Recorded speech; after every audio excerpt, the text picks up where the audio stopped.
Champions Cup round of 16, folks. We've already had one game between Northampton and Cast. There's already a match review up for that one. But for the remaining games, let's preview them, go through some of the squads, predictions, stats, and all that good stuff as we head into what is a pretty busy weekend of European Champions Cup rugby. We are starting off with Bath and Saracens. An all premiership affair. Bath are higher on the log than Saris at the moment, second against sixth in terms of premiership games, but this is a knockout match, so anything could happen. I do like some of the matchups in this game because you got some kind of key England guys like Henry Arundel on the left wing, Noah Kaluri on the right wing for Saris. That's, I feel like, going to be worth the price of admission in its own. Thomas Dutoy, Ted Hill, and Sam Underhill on that Bath bench, you feel like is going to add a fair bit of punch. Ben Spencer captains the side at 9. Finn Russell, if you want a stat, he was the second top points scorer of the group stages of the Champions Cup. So, yeah, there's a lot, I guess, in the favour of the home team for this one for Bath. But, I mean, Saris, you got Reece Carey. Who knows what he's going to do after that magnificent try he scored for Wales in the Six Nations. Tom Willis at number 8. He broke more tackles than almost everybody. I think there was only one person ahead of him in the group stages for defenders beaten, so he's a proper handful. Owen Farrell playing 12 for this one. I know he's been mostly playing 10 in recent times for Sarri. I think he started the season at 12. He's been more at 10 in recent weeks, but he's back to 12 for this one. Fergus Burke pulling the strings at 10. But yeah, all premiership affair, like I said, that could be a pretty tasty one. The Rugby Forecast algorithm has Bath as favourites by 12. The bookies are going a step further, saying Bath by 15. I always mention the Rugby Forecast algorithm. If you haven't seen the actual website, it's well worth going to check out. They've got some updates to the website as well. There's head-to-head form. There's recent form between both sides. There's other competitions. There's Champions Cup. There's Challenge Cup. There's Super Rugby. There's Women's Six Nations. All the predictions for those comps. There's kind of tournament overall chances. A lot of good info there. Check it out. There's a link down in the description to Rugby Forecast. Some certainly, as I said, some pretty good info. Second game we're on at the same time is Toulon up against the Stormers. Which one are you going to watch? Toulon up against the Stormers maybe looks to be a little bit tighter than the Bath Series one, at least in terms of the predictions. Toulon, they got Ma'anonu playing for them. That means I get to use Ma'anonu in a thumbnail. Cracking stuff. Ma'anonu is still going strong. He's on the bench for Toulon.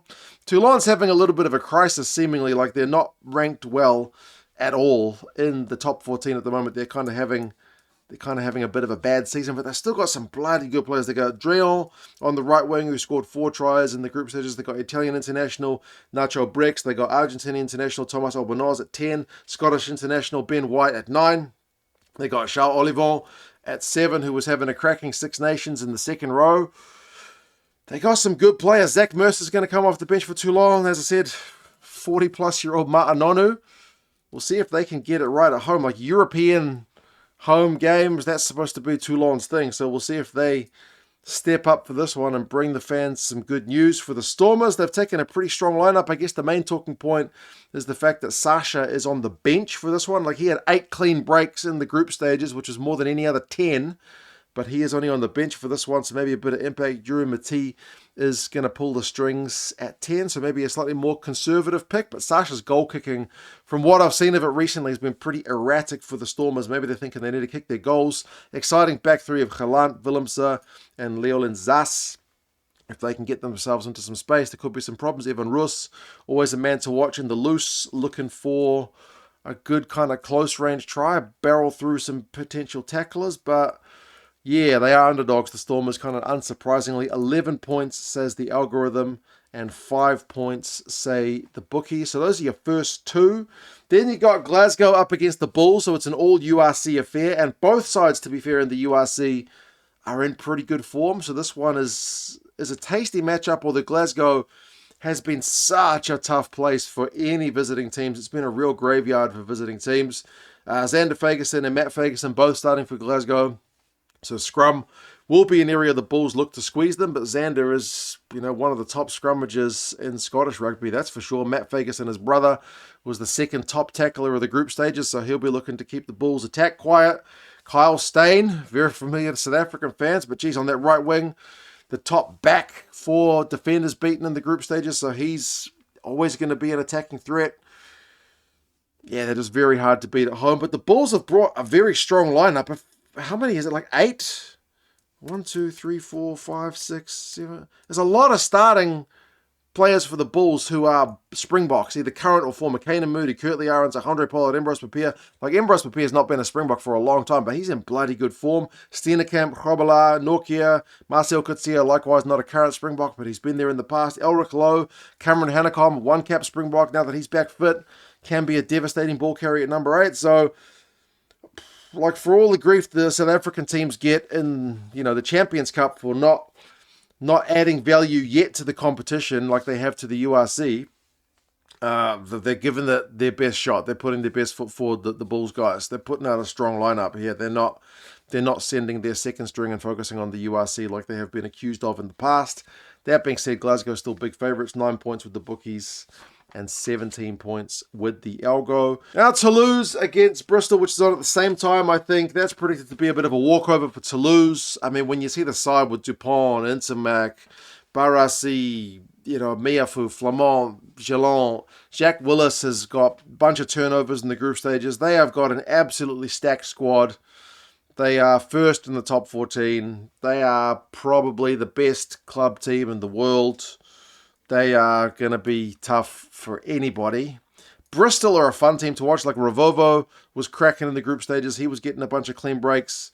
They got some hard-working guys. Like Fitzharding's always been, I feel like, a little bit of an underrated player. He's there on the flank. Former All Black Stephen Luatua still going at number 6. Benjamin Grondona, Argentinian, there at number 8. Tom Jordan plays for Scotland, number 10. So they got some players as well. But I think in terms of the margins, this one is predicted to be the biggest of the blowouts. Maybe this and potentially the Leinster game. 24 points, says the algorithm, and 27, says the bookies. Not predicted to be close at all.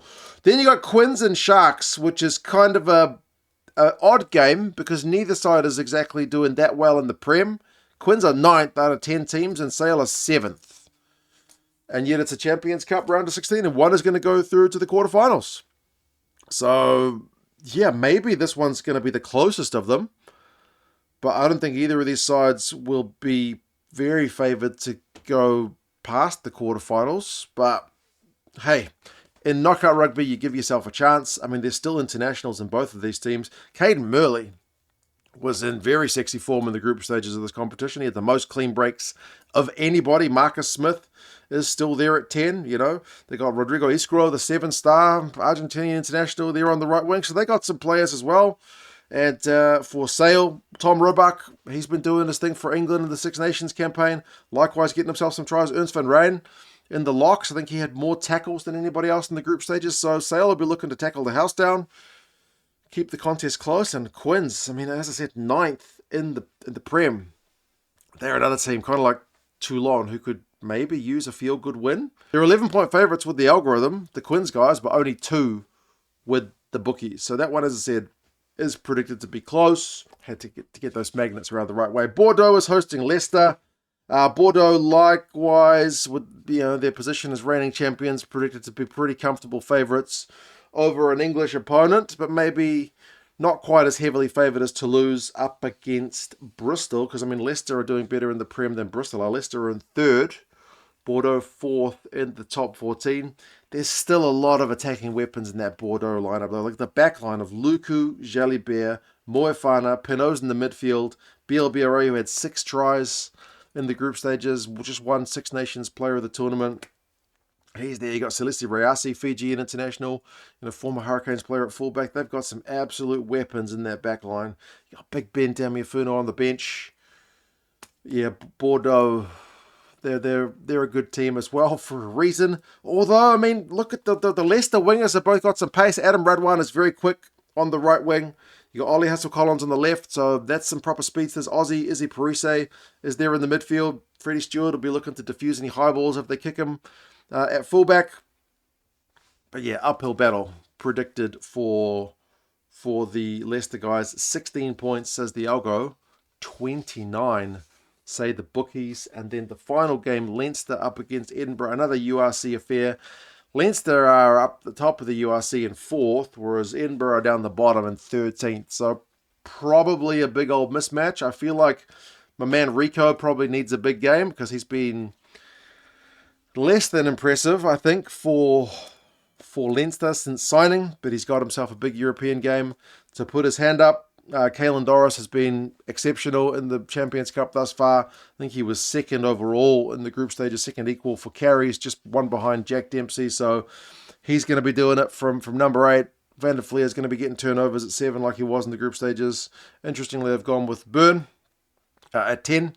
There's no Prendergast in the squad for this one. So, yeah, Leinster, big-time favourites. Edinburgh, I mean, the guy I'm looking up for is Liam McConnell at 6 because he's been, I don't know, a young player who's been tracking really well. This is a big occasion for him where they're, big underdogs, but it'd be nice to see a player like him, put his hand up in a big European night because I think he'll benefit from the experience. Freddie Douglas, interestingly, on the bench, even though he was the top turnover guy in the group stages of the competition. But, yeah, 25 points says both the Algo and the bookies.